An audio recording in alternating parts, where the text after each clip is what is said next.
Hello everyone, welcome back to our channel. సింపుల్గా egg tomato curry ఎలా చేయాలో ప్రాసెస్లోకి వెళ్ళిపోదాం. సన్నగా తురుము పెట్టుకున్న ఆనియన్స్, కట్ చేసి పెట్టుకున్న 1 టమాటో, ముందుగానే బాయిల్ చేసుకున్న 3 ఎగ్స్ కట్ చేసి పెట్టుకోవాలి చిన్న చిన్నగా. ఆ ఎల్లో అనేది అప్పుడే కర్రీలో వాడడం కాబట్టి లాస్ట్లో కర్రీ కంప్లీట్ అయిపోయిన తర్వాత అప్పుడు వేసుకోవాలి. స్టవ్ వెలిగించి పెనం పెట్టుకొని ఆయిల్ వేసుకొని సన్నగా తురుము పెట్టుకున్న ఆనియన్స్ వేసుకొని అటు ఇటు కలుపుకుంటూ ఆనియన్స్ గోల్డెన్ కలర్ వచ్చే వరకు ఫ్రై అవ్వనివ్వాలి. గోల్డెన్ కలర్ వచ్చిన తర్వాత అప్పుడు మనం 1 కట్ చేసి పెట్టుకున్న టమాటో అందులో వేసుకొని అటు కలుపుకుంటూ అలాగ ఒక 5 మినిట్స్ అలాగా మూత పెట్టేసుకొని అలా ఉంచుకోవాలన్నమాట.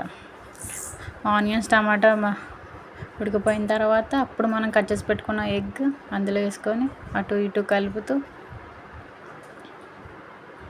అది అలా ఒక 5 మినిట్స్ అలా ఉంచేయాలి.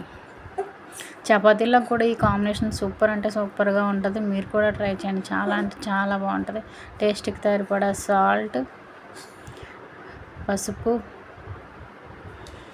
1 స్పూన్ కారం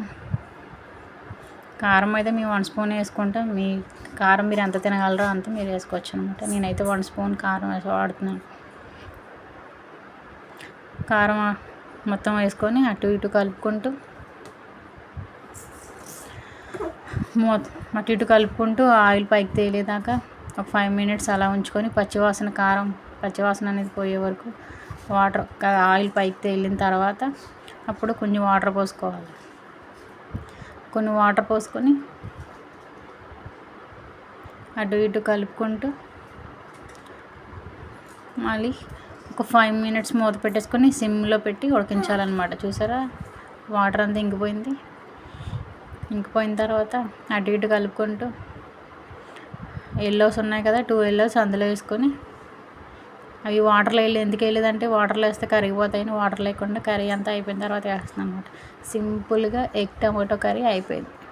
చపాతీలో కూడా సూపర్ కాంబినేషన్.